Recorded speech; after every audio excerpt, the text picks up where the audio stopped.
Hi everyone! Welcome to the very first episode of the imeanbiz.podcast. We're your hosts Kiana Bao and Karina Bao, and today we will be interviewing our very first guest, Andrew Glantz. He is the founder and CEO of a social enterprise called GiftAMeal, which he actually started only in his sophomore year of college. So we're very excited to introduce you to him and learn about his journey.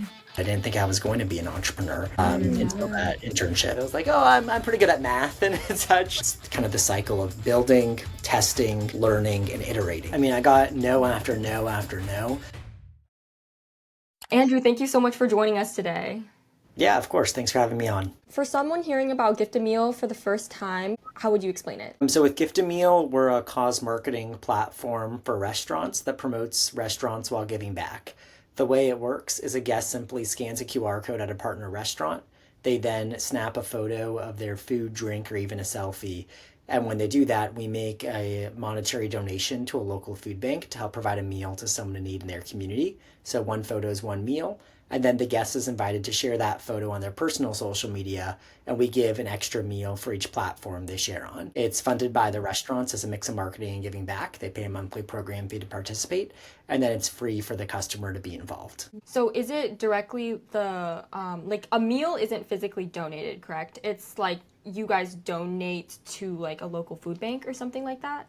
So we match up each restaurant location to a food bank that services the county that they're in. So that way it's all hyper-local for really meaningful and relevant impact for that restaurant's customers. And then for each photo taken, we're making a monetary donation to the food bank. And that monetary donation is the food bank's dollar value to distribute a meal's worth of healthy groceries from their facility to a neighborhood pantry where those in need can access it. So it's not like if you take a picture of a burger, we're donating the same burger to the food bank. That's actually awesome how much happens just from someone snapping a picture of their food, you know, like all that impact that's happening. That's really cool to hear. Because I know like just us alone, when we eat our own food, we just take a picture anyways. But now like just knowing that that has a social impact is really amazing. Yeah, exactly. Like, why not snap a photo if it's something you're going to do anyway and make a good impact in 15 seconds? Could you just briefly overview the impact that GiftAMeal has had? And it just inspires everyone to see that just like a college student could create something so impactful in the world. So we just recently reached a milestone of 2.5 million meals donated across over 150 local food banks across the country, in partnership with over 1,000 restaurants in 44 states, DC, and Puerto Rico. Back when I launched this when I was in school, it was October of 2015, and I graduated in May 2017. In that time, we were able to give 30,000 meals, and that was just through me, walking up and down the street of my college town through the snow. I didn't have a car, so I was literally going to mom and pop restaurants between 2 and 4:30 p.m. to pitch them on GiftAMeal and get early adopters. And, since then, from 30,000 meals, we've gone to 2.5 million. That's awesome. I actually was, researching a little bit about you and reading some articles, and some of the articles were like in the past, right? And it's crazy to see how much growth that like just a few years, and then how many more meals you guys have donated. And then so now we're gonna like ask more about the backstory of GiftAMeal. So have you always been interested in the nonprofit space and charity space? Because where did that passion begin? I think that giving back has always been something that's important to me, whether it was, volunteering at a food bank or, my mom and I would help tutor underprivileged children how to read. I volunteered at sleepaway summer camp for underprivileged kids to help them kind of get away from the stresses of life. And I was the camp counselor for 5 and 6 year olds there, and they were very cute and fun, but it was also really challenging to hear about stories of hunger from a 5 and 6 year old's perspective. And so that made me really think of hunger as a large issue that I wanted to tackle. When I was in college, I had an internship at a venture capital firm because I was just trying to get any type of internship to get any type of experience on my resume. When I was there, that's how I got exposed to startup world, because the venture capital firm, it's startups pitching the firm in order to invest in them, kind of like Shark Tank, but the firm investing in them. I really liked the startup world that I got exposed to there, and the level of creative autonomy that the entrepreneurs had, where they can kind of build their own set of tools and then figure out how the different pieces of the puzzle fit together in order to accomplish their objectives. perspectives. And then I also got exposed while there to the idea of a profits with a purpose business model, and that for-profit companies can make an impact. And it's just about aligning the incentives of profits and purpose. And so I came up with the idea for GiftAMeal while I was at that internship. Okay, so the environment of, your internship at the venture capital firm was very stimulating for you in a way. Absolutely.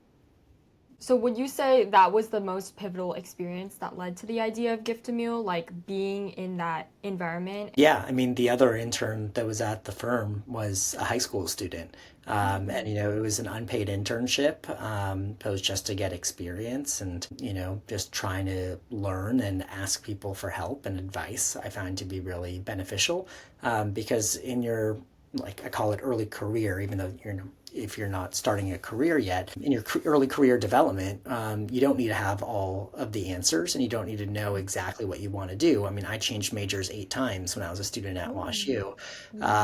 And I think the big thing is just trying to get as many experiences as you can to figure out what it is that you like to do or what it is that you don't like to do. And so if you have an internship and it's a terrible experience and you're like, oh, I hated that, then at least you cross something off your list of like, oh, I thought I might be interested in this type of job, but ends up I'm not. And that's really valuable information to know. Or, it's something like what I had where it was something that it gave me a boost of inspiration to go a direction that I didn't think I would. I didn't think I was going to be an entrepreneur until that internship. I thought that I was probably just going to do, something in finance or consulting.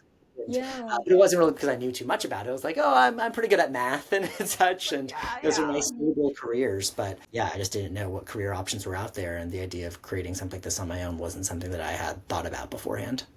That's because a lot of times switching a major or like it's going into entrepreneurship too is something very uncertain because I feel like, you always hear the failure stories as well. So trying new things, like exploring new majors, that was very pivotal.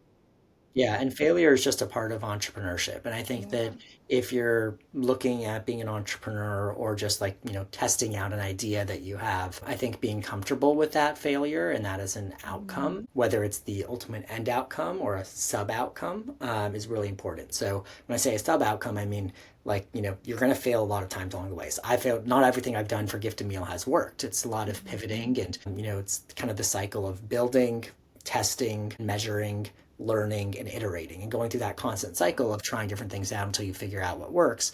And I'm still learning today. So being comfortable with failure, both at that kind of micro level to keep on iterating, or the failure that your idea might just not work and having to bite the bullet and move on. Yeah.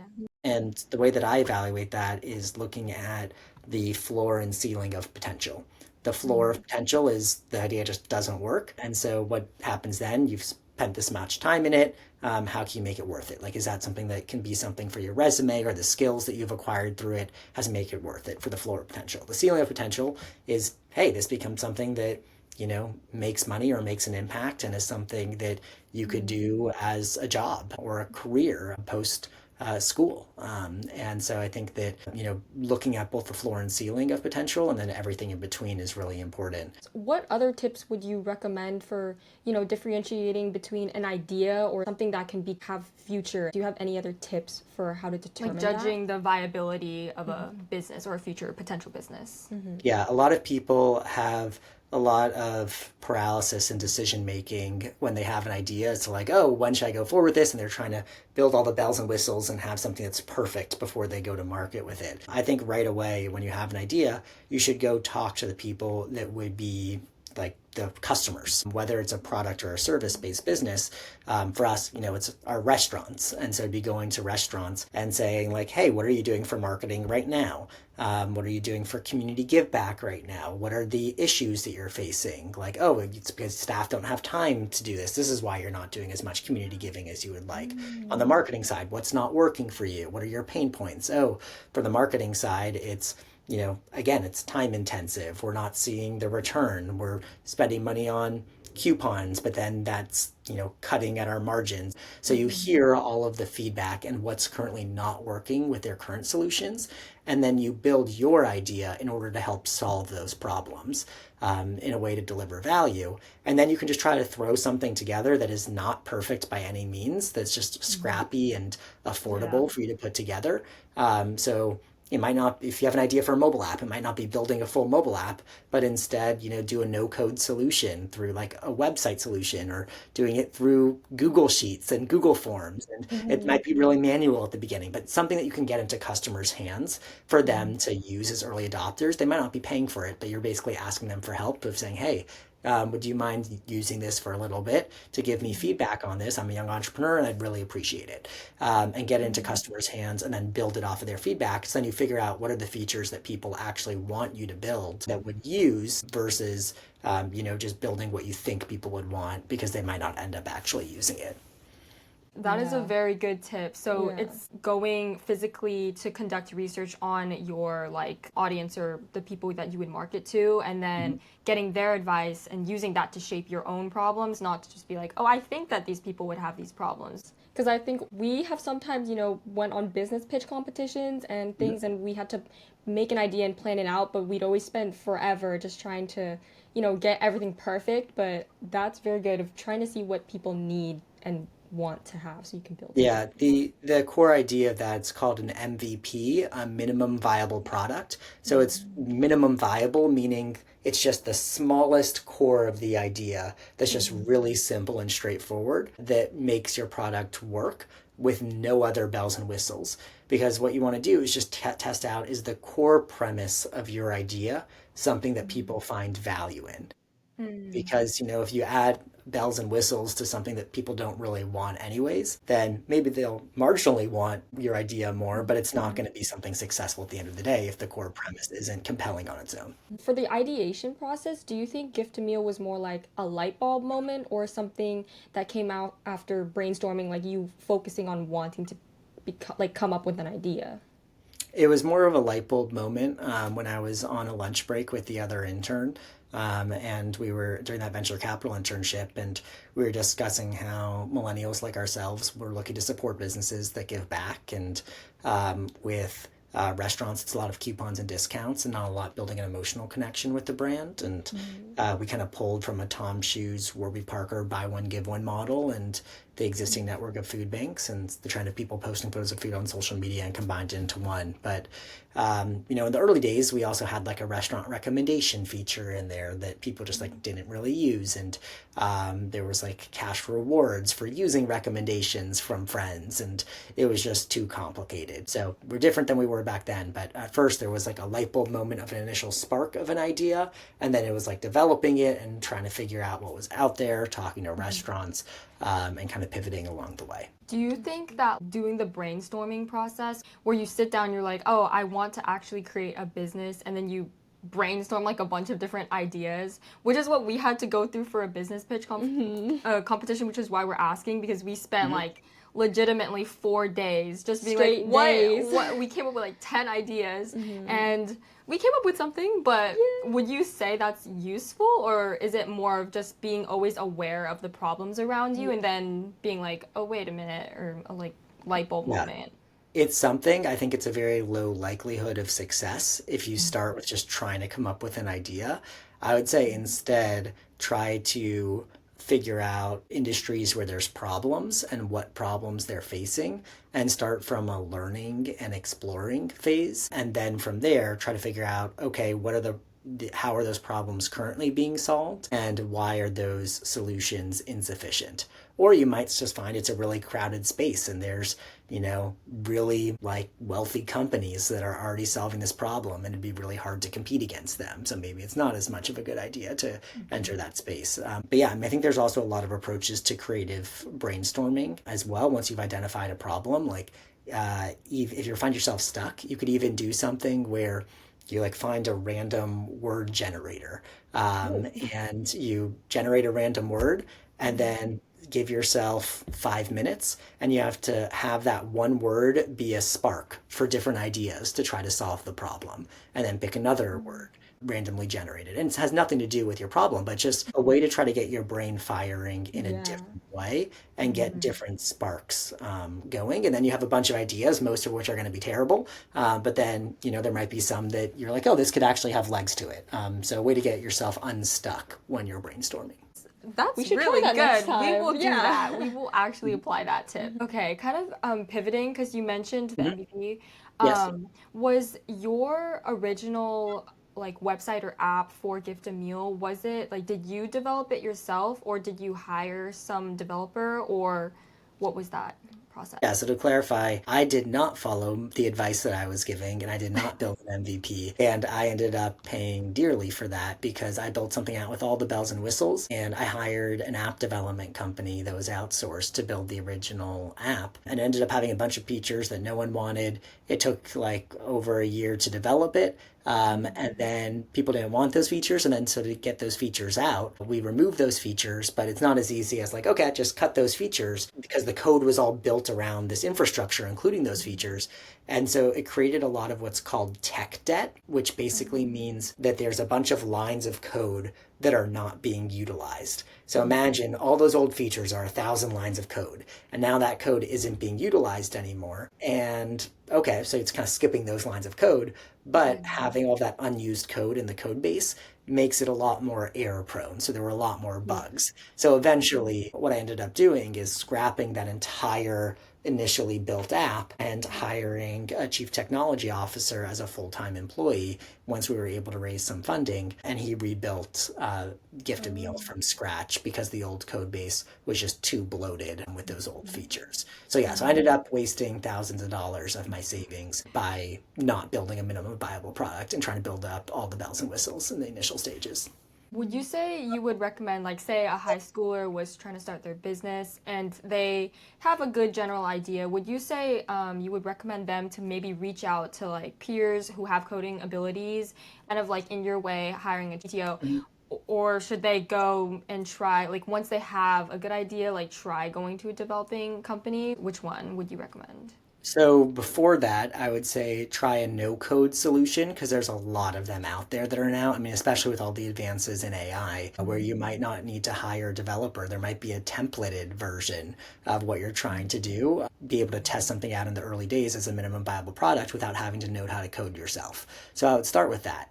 When you're looking at adding in team members, I think it's just important to have expectations set, because if they're not like a founder, I mean, they could be like a co-founder type person, but also you don't know if they're going to be as committed to the idea as you are. And so, you want to have clear expectations set. If this thing does take off, then what percentage of the company do they have? Do they earn it all up front? Or what's common is a vesting agreement, which means you don't get all your shares of the company up front. You earn it over the course of like a 4-year period each month. So 4 years, 48 months. So you get one, let's say that you were giving somebody 20% of the company to be your developer as another student instead, or let's call it, you were giving them 24% of the company. You'll see why I say that in a second to make the math clean.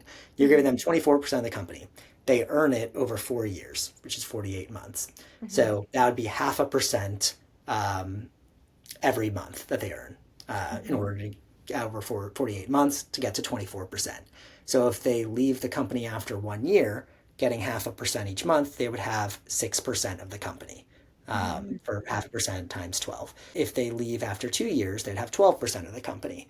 But that way you're not giving them 24% of the company on day one, and then they leave the company, and then it's like, oh, like, shoot, like out of luck. You can test their commitment in a way, right? Ensure they Yeah, stay exactly. And long so also term. what you could have is a cliff, which basically means if they don't stay for a certain amount of time, then they don't get any part of the company. So whether you fire them or they leave voluntarily, could be 6 months or a year, then they don't get any shares of the company. So make sure that they're committed to it as well, and it gives you some downside protection. I don't think you need to go hire an outsourced like development company necessarily right off the bat. I'd say you get a significant validation before going to that level. So since we're talking about kind of like team members and everything, did you have a team such as other founders or mentors to lean on? And how did you establish that network if you did? So the other intern was initially involved in GiftAMeal, but then he started to pursue film as a different career path. And then I was kind of looking for the technical co-founder that I never had, because the original other intern was also non-technical. And so then for the CTO, I did a wide search, posting everywhere, asking people for recommendations, interviewing tons of people, and I ended up finding our CTO on LinkedIn. I did a month of the free LinkedIn recruiting service and looked up app developers, specifically in St. Louis, because that's where I'm based, was the ideal, but I was also looking for anywhere in the country.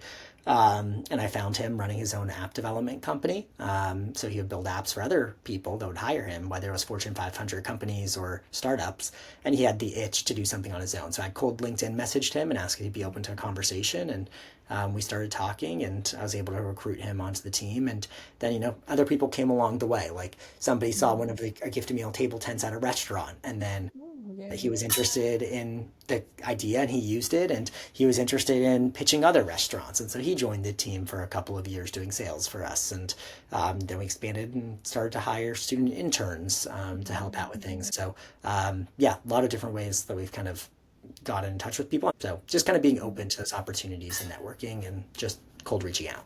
When you started it in college, do you think your Washington University environment kind of did it stimulate anything for you? Did you use it to your advantage? 100%. The professors were very helpful and like running ideas by them. And then I think kind of like when we were talking about creative brainstorming earlier, sitting in lectures for different types of classes, whether they were business or non-business courses, having those be a spark for GiftAMeal of thinking, how does this lecture today apply to GiftAMeal?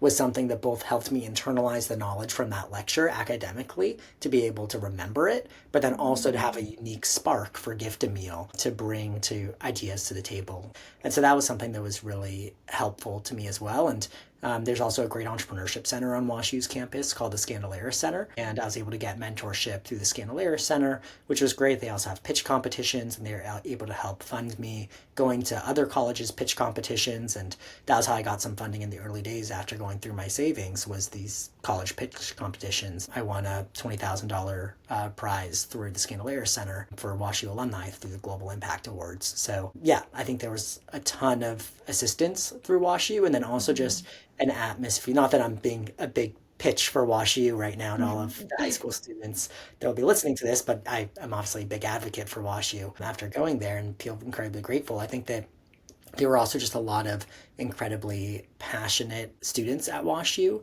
about different things, like very smart and passionate, that cared a lot about doing well academically, but also cared a lot about their passions in other areas. And so whether that was startups or not, that atmosphere of people that were focused on the balance of living happy lives and having good personal and social lives, and then also succeeding in their passions, whether it's for side projects or careers, and as well as academics, was something that really helped fuel me to be around those types of like-minded individuals. Would you have like any tips for, let's say, someone who doesn't have exposure to that type of environment but kind of would want to create that environment around themselves?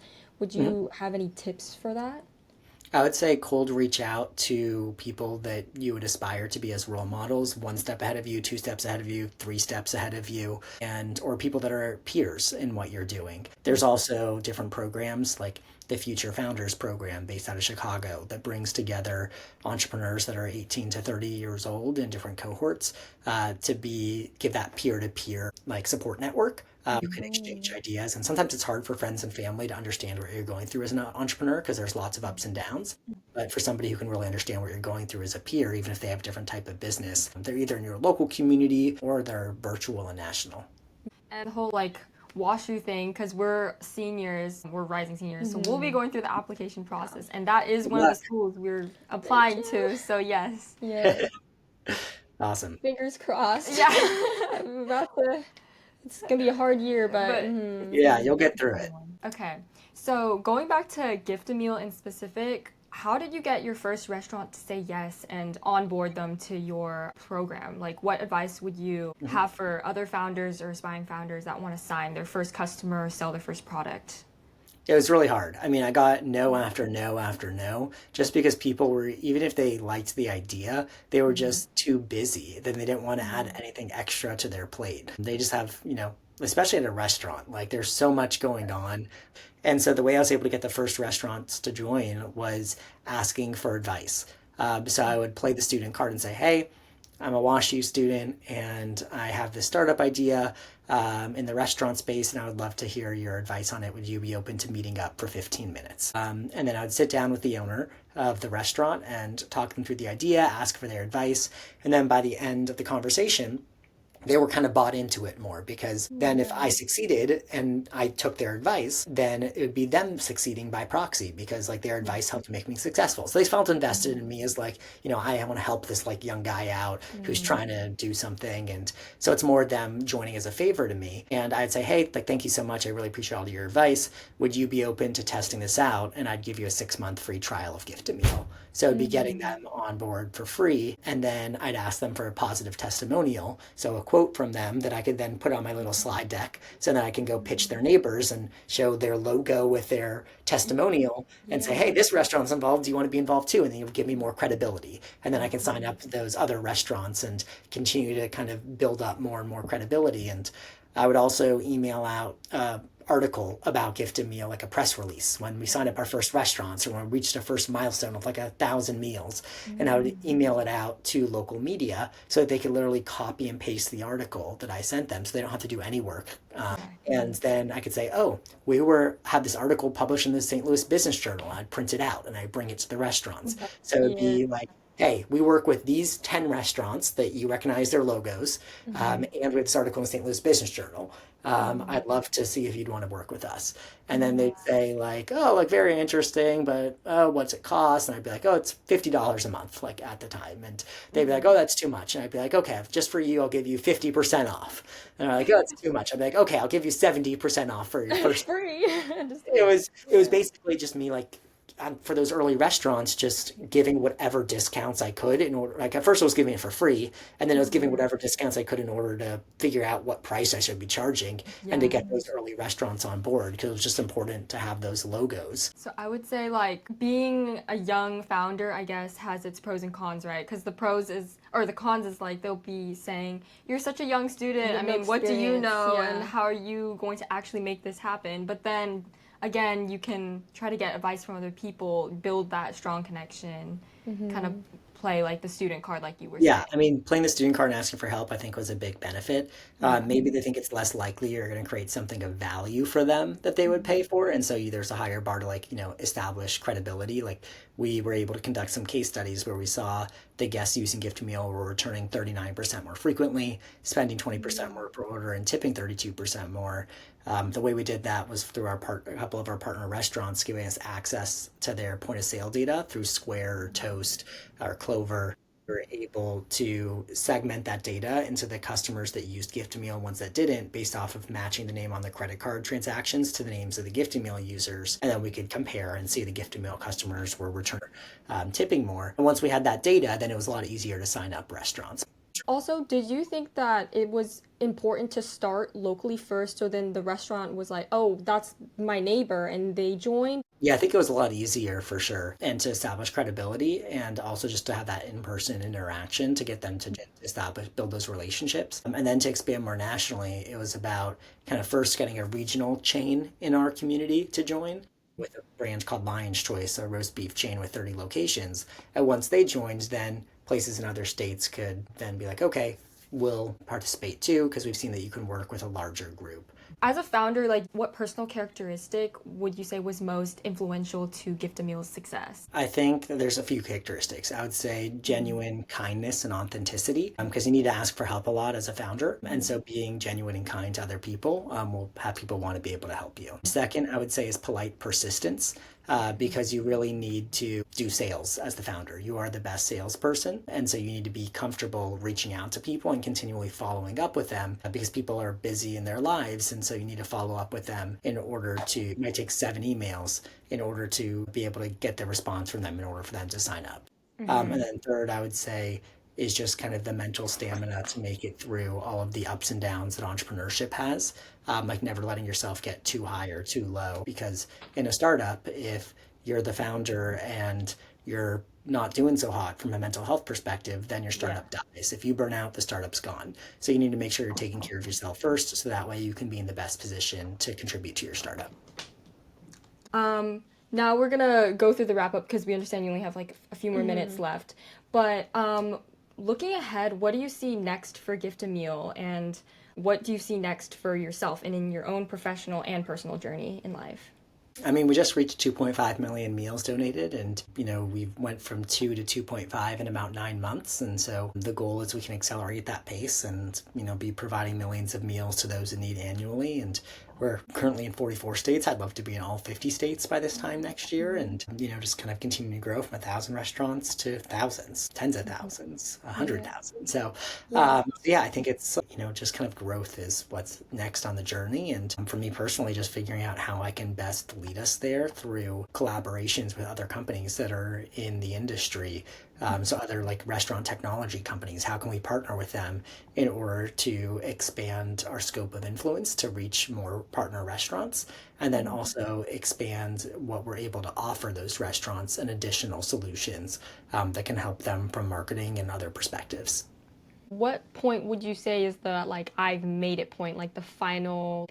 I don't know if there is a final point. It's a moving target, and it's not super satisfying as an entrepreneur, but it's something where you have to be satisfied kind of with the journey along the way. And, if you sell the business, obviously that's a final endpoint type of thing. It's kind of that mix of being mentally satisfied and content with the journey that you're on in the moment and celebrating accomplishments along the way, but also not being satisfied and wanting to constantly push yourself further because you don't just want to be content and plateau. You want to kind of keep on accelerating. Yeah, exactly. Never be satisfied. Always be hungry, right? Yes.